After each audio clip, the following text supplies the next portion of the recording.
It's the offseason that just keeps on giving as another eventful week for the Chiefs and the Kingdom alike. The schedule comes out and other things.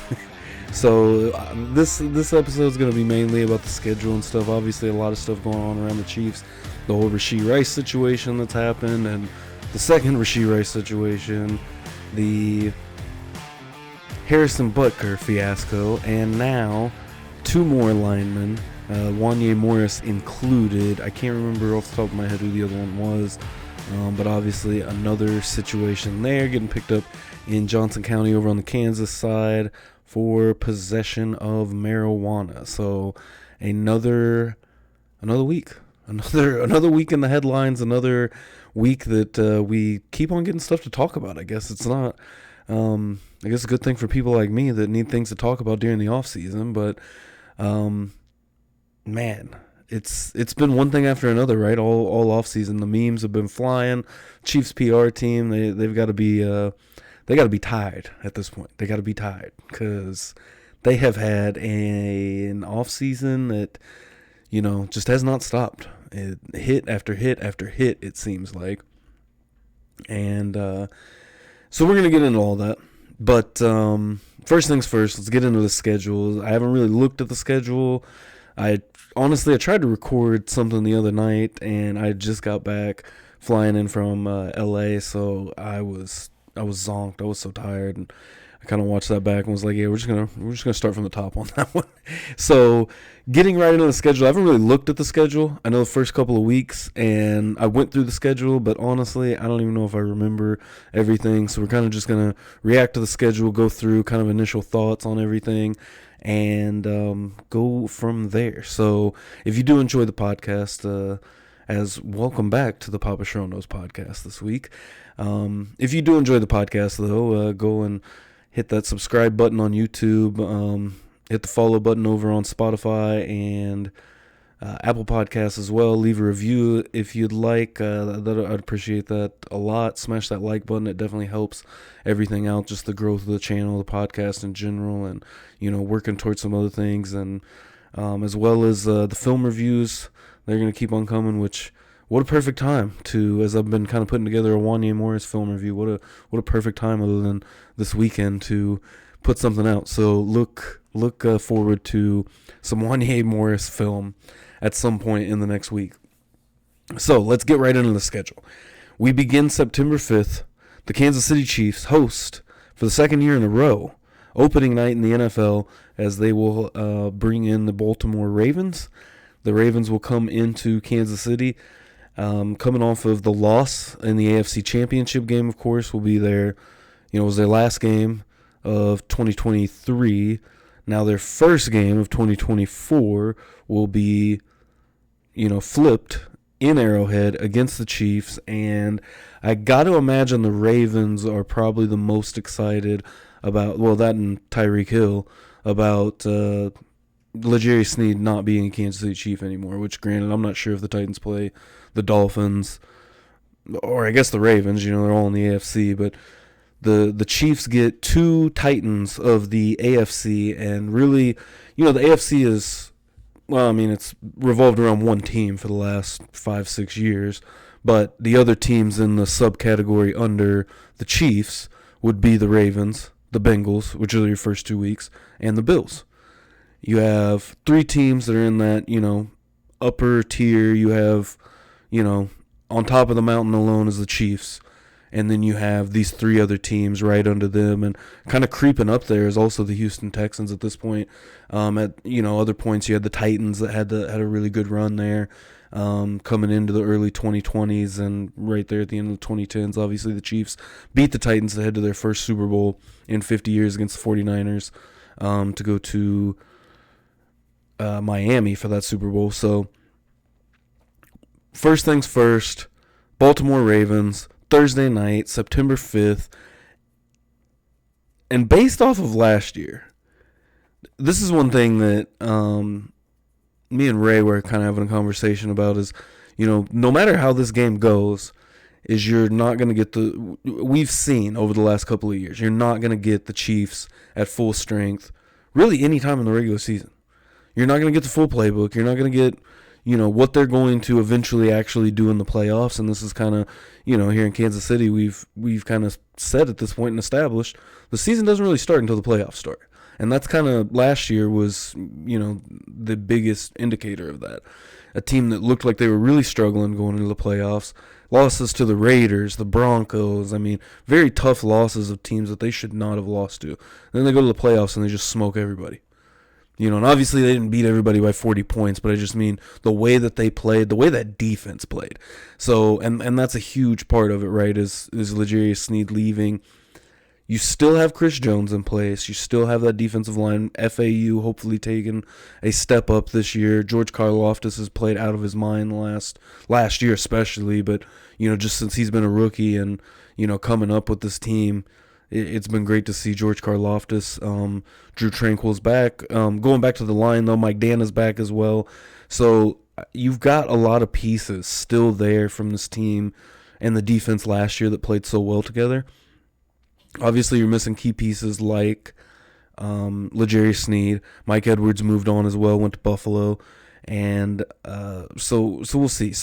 But going back to my point of with the Ravens and opening night is, even look at last year. The Chiefs did not play well opening night last year. They obviously lost the game 21-20 in a game they definitely could have won. But you also remember no Chris Jones, no Travis Kelce for that game. Chris Jones will be on the field for this game.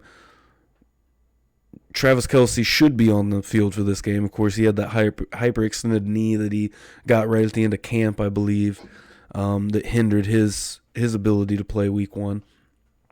I think Kelce and Jones both returned in the Jaguars game the following week. So with that being said, we're going to keep the trend. We're going to keep the trend alive and say the Chiefs lose opening night against the Ravens. I think with that revenge game, I just think that Baltimore is going to have a huge chip on their shoulder, obviously, and just like the Lions did last year coming in.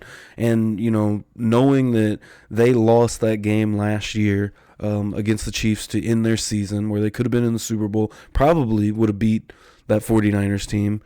I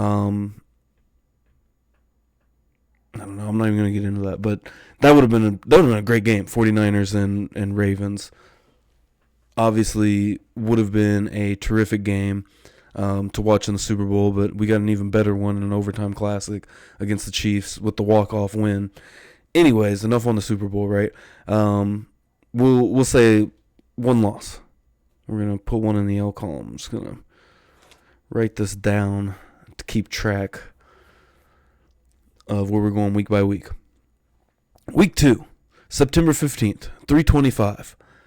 Afternoon ball game. I'm sure it'll be Jim Nantz and Tony Romo on the call on CBS. Joe Burrow, Glass Man himself, will come into Arrowhead to play the Kansas City Chiefs. And with all of the craziness of the offseason and I think it was Hubbard and T. Higgins both have requested trades. Or is it Hendrickson? One of those two guys. They requested a trade from the Bengals. Obviously, nobody's been traded from the Bengals. Mixon let go.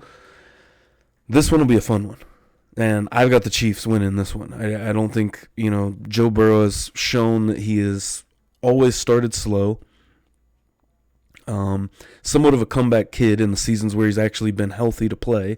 He's only played about 50% of his NFL career at this point now, as he's been hurt almost every single year. He got hurt in camp last year, ended up getting hurt, I think it was like halfway through the year. And if you look at it statistically, the Bengals were about just as good without him as they were with him, statistically speaking. And it just goes to show the receivers and, the offensive weapons that Burrow has had around him to really propel him into this conversation of being one of the top quarterbacks. And, honestly, after last year, what have you done for me lately is kind of the thought process I have, especially coming to the quarterbacks and, the talks of Purdy being up there in the, upper echelon of quarterbacks, which I'm not 100% ready to say he's up there. Obviously you have, again, just like we talked about the AFC, you have one team and one quarterback on one level. And past that, you have your Lamar Jackson. You have your Josh Allen. You have Burrow, definitely I will still put him in that category with those guys, but it's definitely questionable at this point, I think. I mean, if you can't stay healthy, and this is one of the same arguments I kind of have about the tight ends. When, this offseason I've seen it run rampant about Gronk being a better tight end than Travis Kelce, which is just really ridiculous, a ridiculous statement. You want to call Kelce a receiver and all of these things. Yes, he is a top flight receiver, and yes, Gronk was a better blocker. Also, Gronk did not stay healthy. I mean, half of Gronk's issues was he going to play, or will he actually be on the field?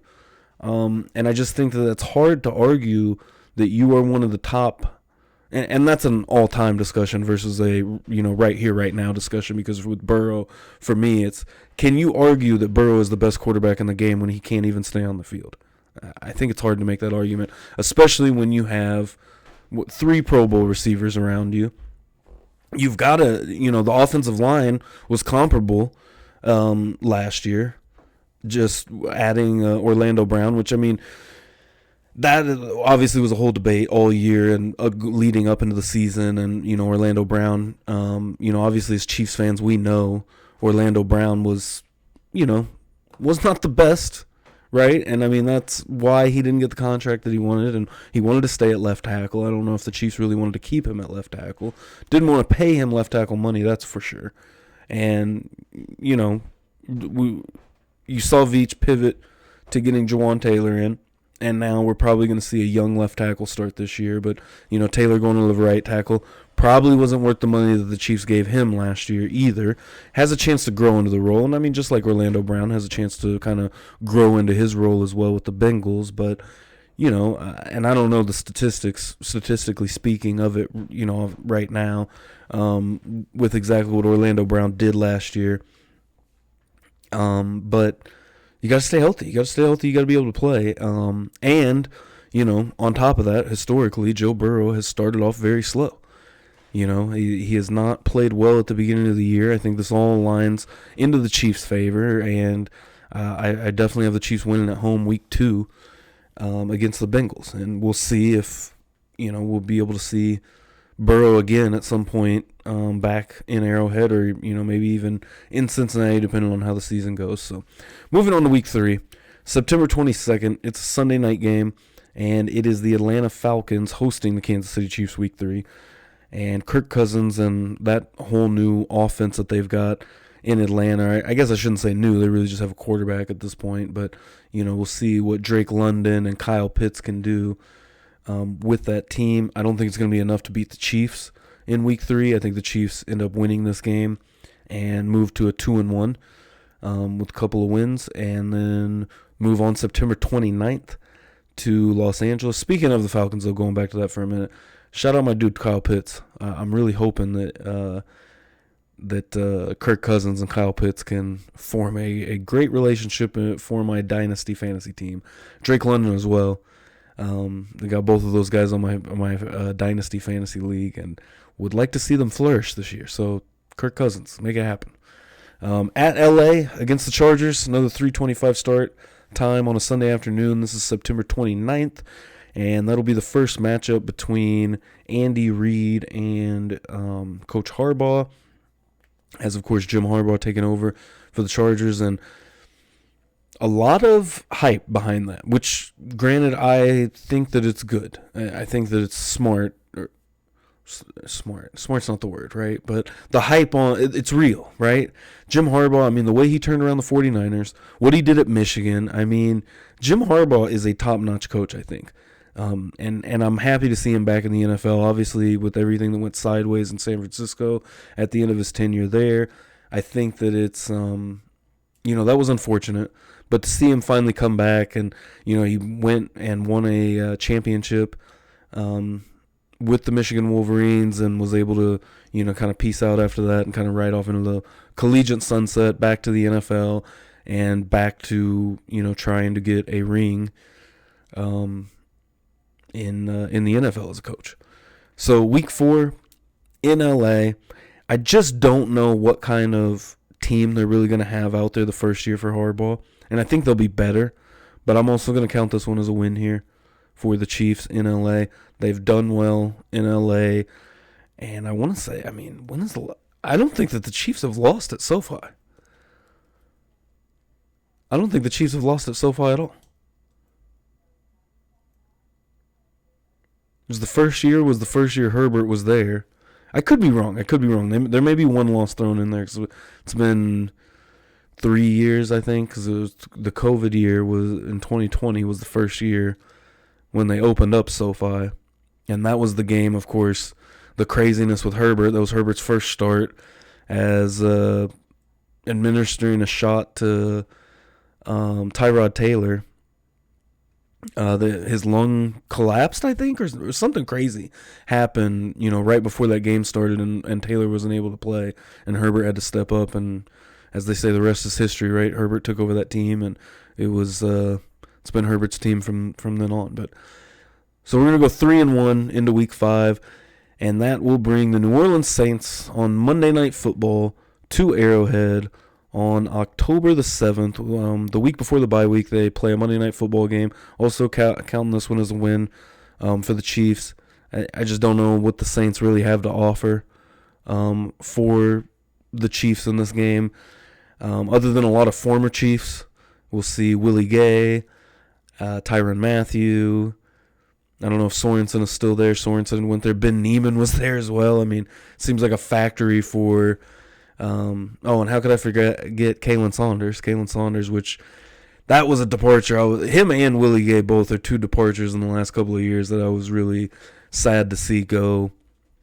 And I mean, Willie kind of told us, I think it was the Dolphins game, he tweeted out saying it was his last game at Arrowhead. So we knew Willie was kind of going to be on the move. And, that linebacker room got kind of stacked last year, right? You have Nick Bolton, of course. You have Drew Tranquill. You have Leo Chanel.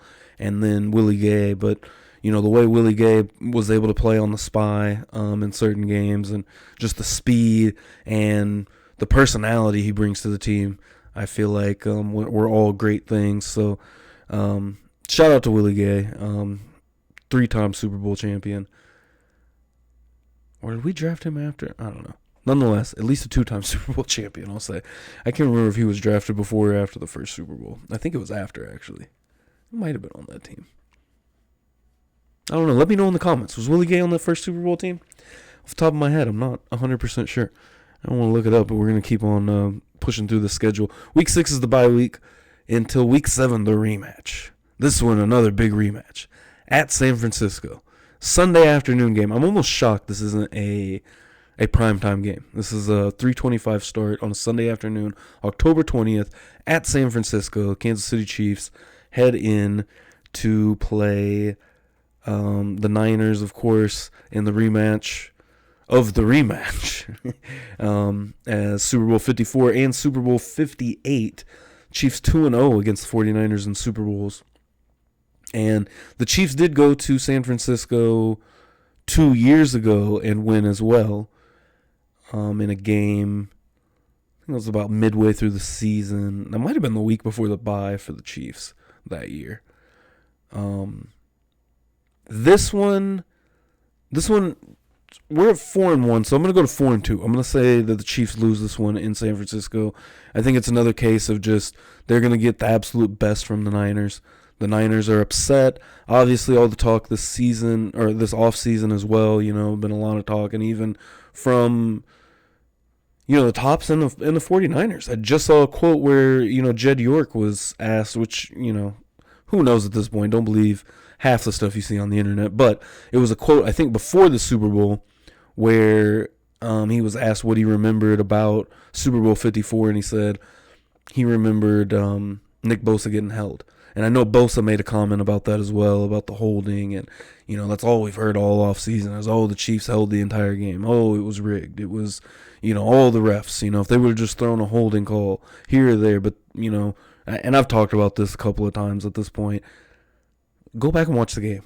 First of all, 95 is getting held most of the game, which is fine. They called a clean game. They called a great game. Holding doesn't get called a ton in the Super Bowl because at the end of the day, we all know holding could be called on just about every single play. But my favorite part was if you go back to the very first play of the game for the Niners is the screenplay to use check. And I think that's the first play of the game. At least the first big play was the screenplay to Kyle Juszczyk. The hold on Chris Jones is egregious on that. No call, which is absolutely fine because that's how they called that game. And at the end of the day, when it comes to officiating, now, Matt, I'm getting off on an officiating tangent in the middle of going over the schedule, but consistency is the key. If the game was called consistently, and this goes for every single sport, because I've seen it in every single sport, it seems like, in the last 12 months I've noticed, in baseball, even basketball, when I've watched basketball here and there. Football, obviously it's huge, and it seems like that has become such a discussion in every single sport where, players, coaches, everybody's talking about it. But, this whole, the NFL is rigged thing, just derives straight from how inconsistent the officiating is. As long as it's consistent, and that's why the play that sealed the game in Super Bowl 57 was so, just tumultuous, is because they didn't call that. There was a hold exactly the same as Bradbury's hold earlier in the game, and I think it was on MVS. It was on a third down. It was a blatant hold. The ball is thrown, and the pass is missed because of the hold, and then no call. Mahomes was upset. It seemed like the whole Chiefs was upset. The whole Chiefs roster was upset, kind of protesting on the field. They then, at the end of the game, they make that call. So then it's, the inconsistency is what really drives that. Anyways, I'm off the officiating tangent. San Francisco, we're chalking it up as a loss, and we're moving on to Week 8. On to the Raiders in Week 8. That'll be at Las Vegas. That's a Sunday afternoon game, October 27th. The Raiders are going to be an interesting one. Very interesting one. Obviously, huge target on the Chiefs' back with the Raiders. But I think that's another stadium. I don't know if the Chiefs have lost in Vegas yet. I don't know if they've lost at Allegiant or SoFi. So we're going to go with another win here. That's 5-2 right now through 8 weeks. That's including the bye. Moving on to Monday Night Football, Tampa Bay Buccaneers head into Arrowhead. And for the first time, the Chiefs will play the Bucs since Super Bowl 50. If I'm not mistaken. I don't think the Chiefs have played the Bucs since. Obviously, completely different team than they played in Super Bowl 50 with Tom Brady, Gronk, or Super Bowl 55, excuse me. I said Super Bowl 50 twice, I think. But that one, another one, I got the Chiefs winning. Baker Mayfield coming into Arrowhead. He hasn't played at Arrowhead since, I think that was week 1. That was week 1, 2021, I think, with the Browns. With Baker playing there. So we're going to go with the Chiefs 6-2 through 9 weeks to then play the Broncos at home November 10th. That Tampa Bay Bucs game is November 4th. And Monday Night Football, of course, so you get the short week on Sunday at noon against the Broncos on November the 10th. That's also a home game, though, as well. And you know what? I'm going to throw that's going to be the game that I think I'm going to just throw that one in the L column. Just as kind of one of those, I don't know, thinking about the Broncos, though, just they don't have, I don't know, one of those wild games. It's a division game. Sean Payton is wanting to get back at the Chiefs again as well. And, this whole division is obviously going to be 100% ready to take down the Chiefs. And I just think the Chiefs always get one or two of those kind of weird games a year, it seems like, where they just are, how did the Chiefs lose? How do you go in and lose this game? I mean, the Raiders game on Christmas Day, that was one of them. Just a weird game. So we'll chalk that one up as an L. So we're sitting at 6-3 right now, heading into Buffalo. This is November 17th at Buffalo, another Sunday afternoon game. And I'm also going to go here. This is another trend, I feel like, for the Chiefs, right? Where it's like you get to that stage kind of halfway, a little bit more than halfway through the season, and it's like there's a couple of random losses, and it's kind of like, okay, the Chiefs are falling, the dynasty is over, and all the doubt kind of comes back. And so we're going to also chalk that one up in the L column at 6-4 after the Buffalo week 11. And let me tell you, shout out to the Buffalo Bills. They consistently beat the Chiefs in the regular season. And, shout out to them, because year in and year out, They are a problem for the Chiefs. A big time problem for the Chiefs. As long as it's not January. I mean, that's a loss almost every single time. But past January, the Bills aren't beating the Chiefs. Week 12, November 24th. And this is another noon game on a Sunday at Carolina. Chiefs going to go back into the win column in that game, I think. Looking at that, I mean, that Carolina team, I mean, honestly, not sure how much they really improved from last year. Hopefully we see Bryce Young take a step in the right direction next year, although, labeled way too early a bust already, but we'll see what he can do and if the Panthers can do something to try to turn that team around at all. I don't think it's this year, but maybe a step in the right direction that Bryce Young could get on and maybe, change the trajectory of his career and the Panthers franchise in general. Week 13, this is the Black Friday game, November 29th. So again, now you're on short rest again for the Chiefs. As came out week 9 to week 10, that's a short week. Now you're going from 12 to 13, that's another short week. Playing on November 24th on a Sunday to Friday, November 29th. The Chiefs then don't play till the following Sunday night in week 14 against Los Angeles. And the Black Friday game is a 2 p.m. start, so kind of a weird afternoon start. And I haven't even looked at the full schedule for the NFL, so I'm assuming there's another Black Friday game in the evening. And that's just kind of going to be the NFL has just done quite a number with all of these games.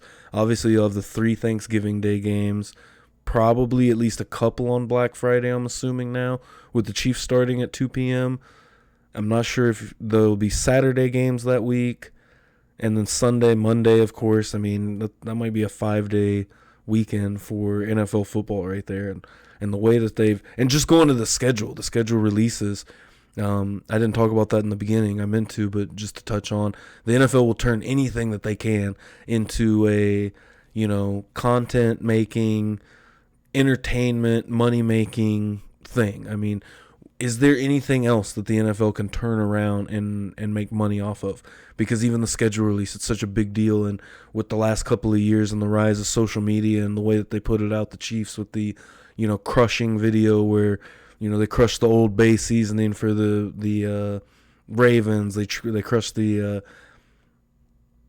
Skyline chili for the Bengals, the Chargers for the Chargers. The NFL Street for the Falcons last year in the anime that they had for the Chargers when they had their schedule release. And this year another one that was hilarious when they play the Raiders. They had in whatever video they made, I didn't watch the whole thing, but I seen a clip, the Raiders clip where they had a QR code above a Raiders fan's head, and if you scanned it, and it was all animated, but if you scan the QR code, it would take you to a page where you click Chargers fan or Raiders fan. If you clicked on Raiders fan, it would take you to a sign up for the National Clown Association. So, I mean, just the Chargers are winning when it comes to social media right now in the schedule releases.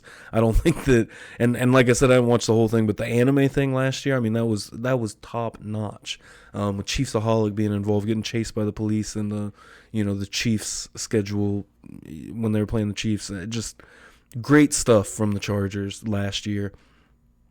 And the NFL Street one, that was awesome too with the Falcons, and just fun and nostalgic, especially for the people my age that played NFL Street all growing up and had so much fun with that game, and just all the nostalgia there.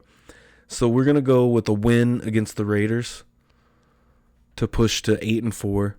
The next week, Sunday Night Football at Arrowhead against the Chargers, and I'm going to go with another win there. That'll put 9-4 for the record, and that is, again, a Sunday night game. That's December 8th. That's the first game in December. Week later, December 15th at Cleveland. This is one right here I'm going to mark as a win to go to 10-4, but just depending on what the Browns have together at that point in the season, that could be a very dangerous game at Cleveland. It's a noon start time on December 15th on a Sunday. That could be a very interesting game, to say the least. depending on what the offense is doing. Because we know the Browns' defense is top-notch, right? And so we'll see what the Browns are able to put together on offense by that point in the season, Week 15.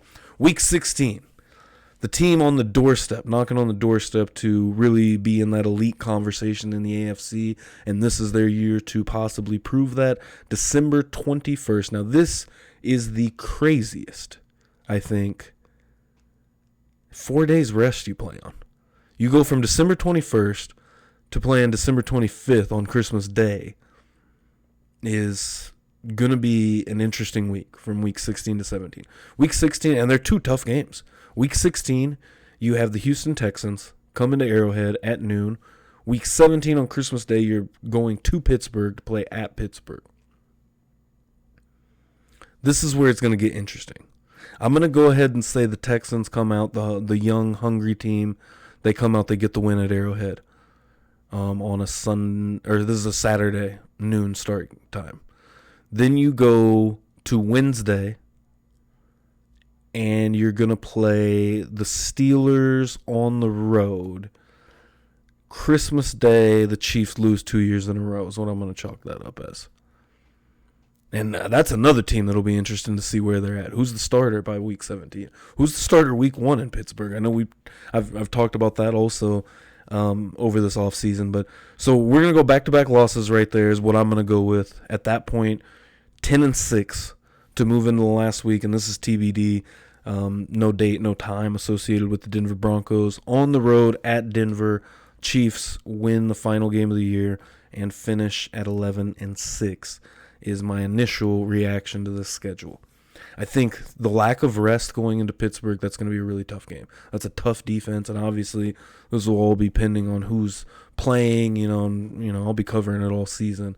But that'll be tough. I think that's tough to go from a home game to a road game. I mean, just going to any road game, it not being a couple of home games, I think is really tough. Playing on the road at Christmas Day, and obviously probably trying to divvy that up and not just have, every year, Christmas Day at Arrowhead. But, we'll see. We'll see what 11-6 also brings. What kind of seeding that would bring. And, I mean, I haven't looked at other teams' schedules too much. And real quick, we'll touch on the strength of schedules because there's quite a few AFC teams right there that have the toughest schedule. This is according to Sharp Football Analysis. The toughest schedule in the league is the Pittsburgh Steelers. This is the 2024 NFL strength of schedule based on Vegas forecasted win totals. Is the chart that I'm looking at. Steelers 32, Patriots 31, Browns 30, Ravens 29th. You got the Titans at 27, Texans at 26, a couple of division rivals at 24 and 25 in the Raiders and the Broncos. Then it goes straight to the Bills at 23. A lot of AFC teams there. Meanwhile, you look at the Chiefs and they're in the green at 12. The Chargers are 2. The Bengals are 6, and the Dolphins are 8. So there's, you know what? Shout out to the Bengals too, not the Bengals. Shout out to the Dolphins because I didn't put the Dolphins really in that conversation. Although, to me in the AFC, the Dolphins are almost like the Cowboys of. I don't necessarily want to put that on them with the Cowboys, but I just don't feel like the Dolphins are true contenders, but they're definitely contenders and they're definitely up there. Almost comparable maybe with the Titans. I never felt like the Titans were a true contender to win a Super Bowl or go, very deep consistently. Obviously, I went to the AFC Championship game with the Chiefs in 2019, but past that, we haven't seen them make very many deep runs into the playoffs, which I don't love the move of them getting rid of Vrabel still. I think Vrabel's a very good coach, and I think that he'll, be able to bounce back. Speaking of Vrabel, let's just look at where he is at. So now I'm curious. So I don't think that he moved on. Cleveland Browns is where he's at now. Coaching and personal consultant. So just a consultant with the Browns right now. So we'll see. I think he'll get back on his feet and get another head coaching gig. He did a great job with the Titans. And I think one of the biggest reasons the Titans had the run that they had was Vrabel, because at the end of the day, I mean, they did not have a great quarterback. I never believed in Ryan Tannehill. You can't tell me that a receiver converted to a quarterback is going to net you a Super Bowl. I just didn't, for the money that they paid him anyways. You know, they paid him like a top-tier quarterback, and I don't think Ryan Tannehill was ever a top-tier quarterback in the league. So, anyways, so obviously getting off topic a little bit, so let's move on to this offseason stuff. And really the main thing that we have to talk about is the incident that just happened. And let's go ahead and look that up too, because I can't remember the other guy that was involved. It was another lineman that was involved with him.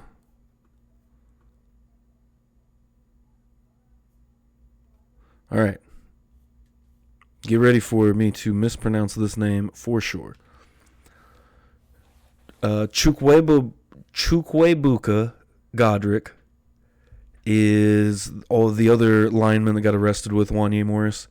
And this just came from a marijuana possession. They were in Johnson County. And the first things first that I'll have to say to this, know where you're at. Because being in Johnson County, just not smart to roll around like that in Johnson County. It's like back in the day when players would go to Riverside. They get in trouble in Riverside all the time. I think Eric Warfield, one of his DUIs was in Riverside. Debo knows about Riverside. He got the exact same charge with the marijuana possession in Riverside way back when, before it was legalized in Missouri. So know where you're at. You know, Johnson County is not the place. And Mayor Lucas, the mayor of Kansas City, also had, tweeted something about that, of just saying, why are we blowing this out of proportion? Because literally half of the country, it's legal. Across the state line, it's legal. Less than 20 minutes away from where they were at. Or more than likely, I don't know what part of Johnson County they were in, so I guess they could have been further. But this is from Yahoo Sports. Just a quick read, kind of. Offensive tackles Wanye Morris and Chukwuebuka Godric were released Friday afternoon after posting $2,500 bond, according to the Johnson County Sheriff's Department in Kansas. Two players were arrested Thursday night by sheriff's deputy that took them into custody. This is coming from Channel 41, the NBC station in Kansas City. They were booked around 2 a.m. Friday. According to court records, Morris and Godric will appear in court May 23rd. Morris was Kansas City's third-round pick in the 2023 NFL Draft out of Oklahoma. He's expected to compete for the starting left tackle position, which I've talked about a couple of times here on this pod in the last couple of weeks, and have been watching his film. And like I said earlier in the podcast, what a great time to put out some Wanye Morris film, right? With the name and the headlines, all that. Godric joined the Chiefs last season through the NFL's international player pathway, having never played organized football before the 2023 preseason, which is insane. But there's been some amazing players that came from the international player pathway.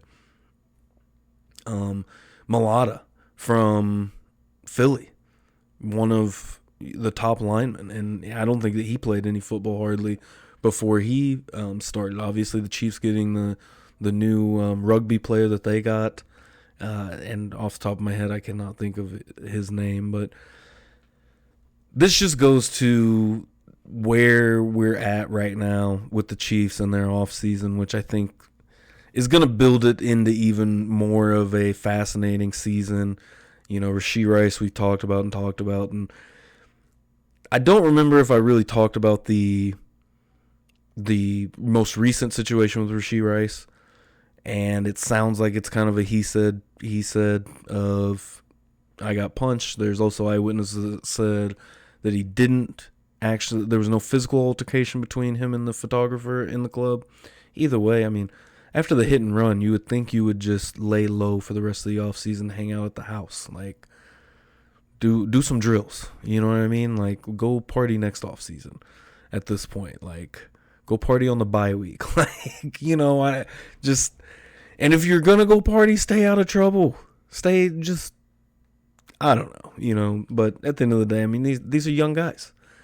Rashee Rice is early 20s and making millions of dollars, so can't really fault him. We've all done dumb stuff, and we all did dumb stuff when we were young, so obviously not to the extent of a hit and run. I'm not advocating for anything Rashee Rice has done over the offseason, and, the consequences are going to be just. So the Chiefs are planning to start the season without him. I don't think anything will materialize out of this most recent with Godric, with Godric and Morris. I'm assuming maybe a little slap on the wrist by the team, talking to by the coaches. Again, know where you're at. I mean, I think is like the main thing in that.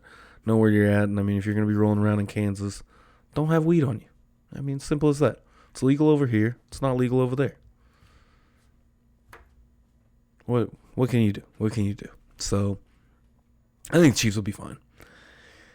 And obviously, with the kicker being Harrison Butker, being in the headlines, I don't really have much to say about that one. This is what it was. He spoke at a college. Some people didn't like what he had to say. Some people did. It's all in the court of opinion, right? So I think that the Chiefs will be able to bounce back from this. It'll give added motivation too, because at the end of the day, everybody hates the Chiefs. You had Taylor Swift jumping on board last year, the Swifties jumping on board.